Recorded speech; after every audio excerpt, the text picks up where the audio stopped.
Hey friends, happy Wednesday. I hope everyone is having a good week so far.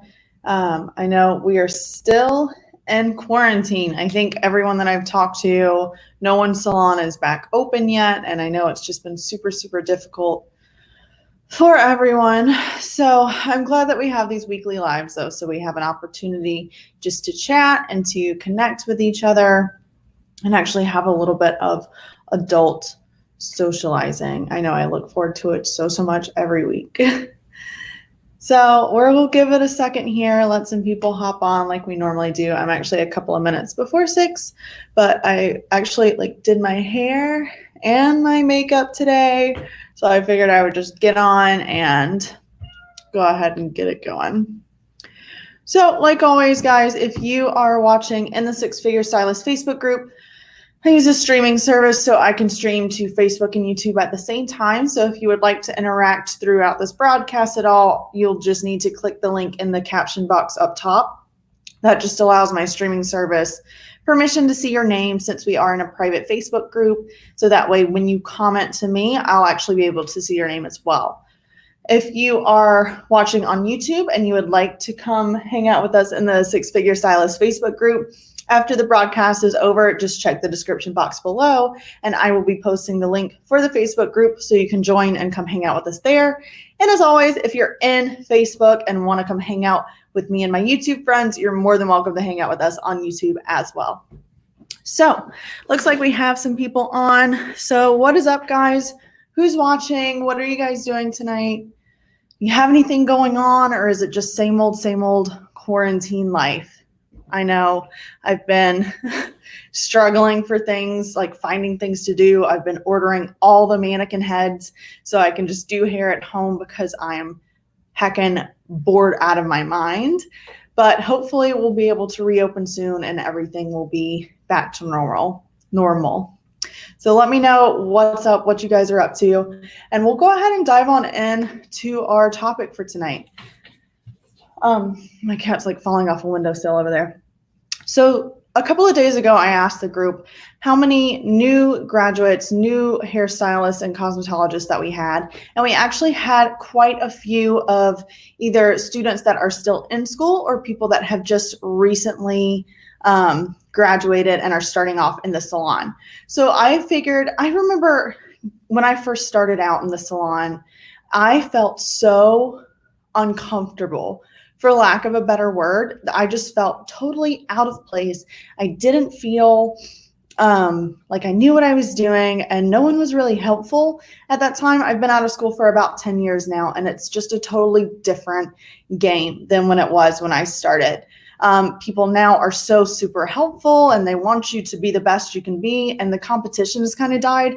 But when I first started, everyone was so competitive and so just kind of nasty, no one wanted to help anyone. So I wish I had someone to tell me when I first started, these are the things that I wish I had known. So today I'm going to share 6 things that I wish I had known when I first started out working in the salon. So you guys know I have my little notebook over here with all the notes written out. So let's start off at number 1. The first thing that I think I realized when I came out of school was you don't know anything, and that's okay. You're not expected to know everything when you first start out coming out of school. I remember my first salon, I started there, and taking my first clients, I felt so weird. And there were so many things that I still didn't know how to do, so many techniques that I was totally uncomfortable with, and it was just very difficult.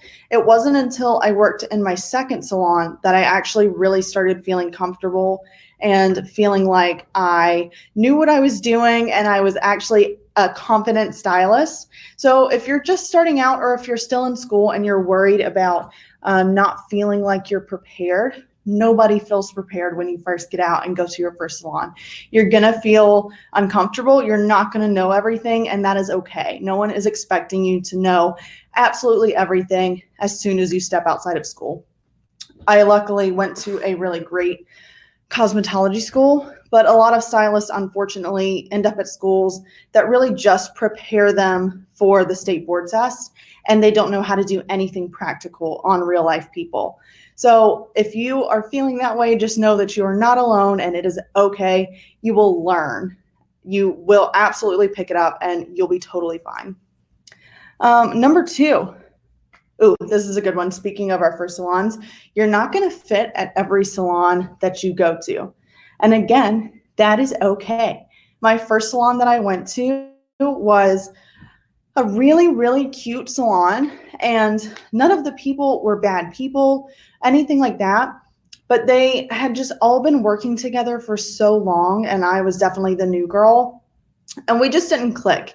We got along fine on like a professional level, but that salon never felt like home to me. And it took me a couple of tries going through salons to find a place that I actually felt was like home and it was the perfect fit for me.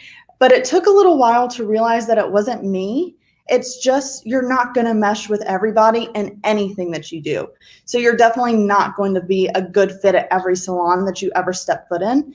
And that's totally okay too. It takes a couple of tries for you to find that perfect home salon, but don't worry, you will totally find it. Your salon tribe is out there. And once you find it, you'll know. You'll be like, this is it. This is what I was waiting for. This is my home salon, and you'll never want to leave. And it'll be so, so perfect. Number 3. So 3 and 4 actually kind of go hand in hand to me. So the first one, number 3, is going to be that it is okay for you to have a niche or a specialty.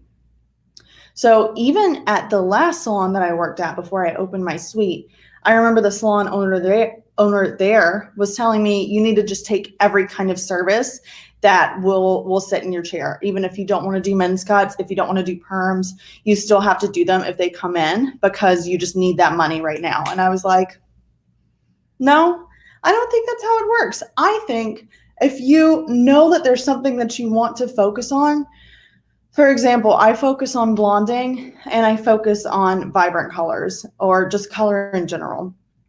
So I'm not going to waste my time taking men's clients or perms or even like keratins. I actually just stopped offering keratins because I just don't want to spend my time focusing on that anymore. Because what's going to happen when you don't have a certain niche or specialty is you're not going to be wonderful at everything. You're going to be wonderful at one thing, but you can't be the best at every single service across the board. You need to find your one specialty and spend most of your time putting your education into that, taking those classes, building those clients, because if you take a men's cut when you're trying to focus on color just because you need that $20 or $30, you're potentially filling a spot that one of your dream clients could have gotten into. And that took forever for me to learn too, because so many people said that you need to just take whatever you can get, whatever will walk in the door, and then you can find your specialty. But I'm going to say no. If there's multiple things that you want to specialize in, like if you want to be a wonderful colorist and an expert at cutting too, I'm definitely not saying that you can't do both, because you totally can. But sometimes you just know, like men's cuts are not my thing. Perms are not my thing. Like bridal upstyling, not my thing. So I'm not going to try to fit those clients in when I know I would much rather be holding on to that spot and giving an opportunity to someone that would be my dream client to get in. We have some comments over there. Hey, Ryan, happy you're hanging out tonight. Glad you stopped by. Just trying to stay busy. Me too, girl. Me too. Okay, so bopping on into number 4, like I was saying, 3 and 4 are going to go hand in hand together because we know I don't want to take every kind of service that walks in the door. And if you are at a walk-in salon, that's exactly the situation that you're put into. Someone sits down in your chair and says, I want this super high and tight skin fade with a flat top across the top. And you're just like, I can't do it. I can't hack and do this. There's no way. And it is okay for you to say no. It's totally fine for you to say you're uncomfortable with it. It's okay if you say it's not your thing. I do recommend trying to refer them to another stylist that does specialize in that kind of service. But I know I've been in that situation before where I didn't feel comfortable performing a service, but I felt like I had to do it anyway. And the service did not come out as well as it could have, just because I wasn't the right stylist for it. It was not my niche. It was not something that I was passionate about or something that I really, like I said, felt comfortable getting into. So, I mean, you name it. There was even like before I really started pushing so much education into color, there was even colors. Like when ombre was very first a thing, I took an ombre before I was comfortable with it, and it came out like a straight line right across this girl's head. I felt so freaking bad, but that's what happens when you take those services that you're not ready for, or that you don't feel comfortable, or that you just don't want to do. They're not going to come out great. So in my opinion, it's so much better just to say no, say that you're not feeling it, and here's a stylist that I think can help you, rather than take it just to save some face and then have a not stellar service, and then have that person walking around with your not stellar work on their head, telling people, oh, I went to Kate, she did this, don't go to her. You're saving face for the one client at first, but in the end, if it's not a good turnout, so many people are going to think that you don't know what you're doing, and that's not going to be beneficial to you in the long run at all. So moving on down, my notes are out of order tonight, so they're kind of like all over the place, but we're getting through it fine, right? So moving down into number 5, this is going actually pretty quickly. Number 5, and this is like 5 and 6 are kind of linked as well, but I think 5 is the one that I really wish I had known, like from the gate, like right at the get-go, is you need to start building your online presence super early. Like even as soon as I think all of the people that are in this group are either in school already or are already out working in the salon. But as soon as you start school, you need to get an Instagram going, or a Facebook business page, or just wherever you're going to be sharing your content. You need to get that going ASAP, because what's going to happen is that's going to be your main force for attracting clients. And I know that's where I get, referrals too. I probably get about 15% of my new clients from referrals, but the other 85% of my clients come from online or come from social media. And the only reason that they're finding me is because I post so much content of hairstyles that I do and colors, and just enough to attract my dream clients. And then I also use the fully booked marketing system to push my social media marketing one step further. But I would not be able to bring in half of my clients if I had not started building my Instagram years ago. And it does take some time for you to see those results pay off. So if you don't have a good Instagram going, or a good Facebook presence, or whatever social media platform that you want to market on, it's not too late to start. You can definitely start now, but start now. Start as soon as you can. It is going to take time for you to build and time for you to grow on that platform. So starting early is super, super important. And moving into step 6, which I said was linked to step 5, is where do you get your content for Instagram or Facebook or whatever you are, whatever platform you're going to be marketing on. And this was such a game changer for me when I finally figured out that I could do this. And the key for getting content is to bring in models. Like I, for the longest time, was just brainwashed into thinking no free hair. Nobody gets free hair. Nobody gets discounted hair. Nope. Even family, I was not giving discounted services to, no free services. Everyone had to pay completely full price, because that's what everyone had always told me. Don't get in the habit of discounting, blah, blah, blah. And I do agree with that to an extent. I don't think you should emotional discount. Emotional discounting is when someone comes in and sits in your chair and says, I've been having a really hard time. COVID, I lost my job, blah, blah, blah. I wish I didn't have to pay all these bills. And then you decide that you're going to knock something off of their bill, that you're not going to charge them full price. That is emotional discounting, and that will get you killed, like absolutely slaughtered. So I, of course, never recommend emotional discounting. Bringing in a model is totally, totally different and 100,000 million% acceptable and necessary. So I have about 3, maybe 4, I think 3 right now, 3 models that I keep on rotation. So what I do with these girls is they come in, they pay me $50 for cost of product every time that they come in. And then I get to color their hair, whatever I want, not what they want. They have literally no say. Sometimes I'll give them a little bit of say, like, do you want blue or do you want purple?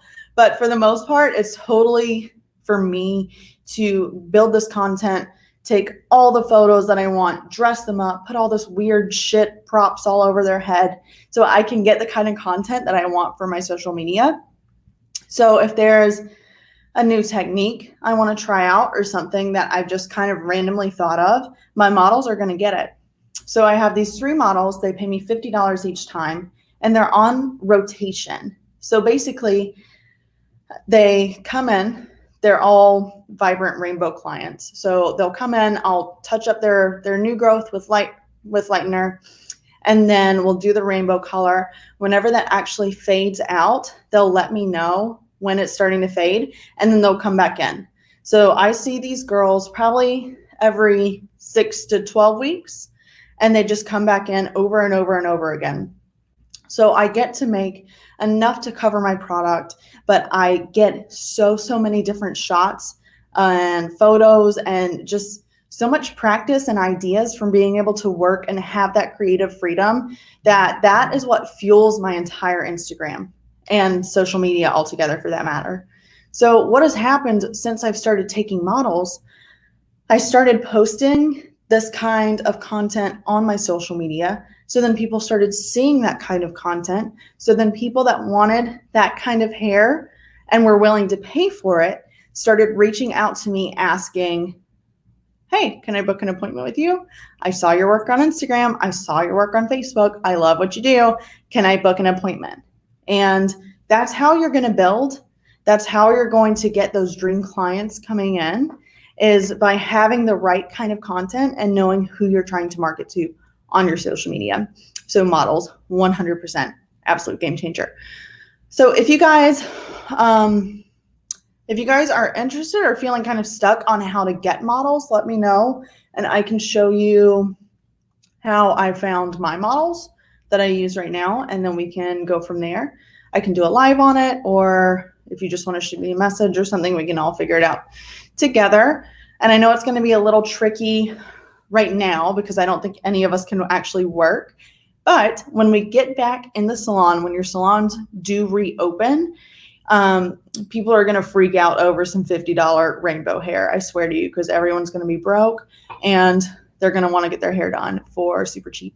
So if you want to look for models now or right after we can reopen, is going to be like prime time for model finding. So let me know if you guys are interested in learning more about that.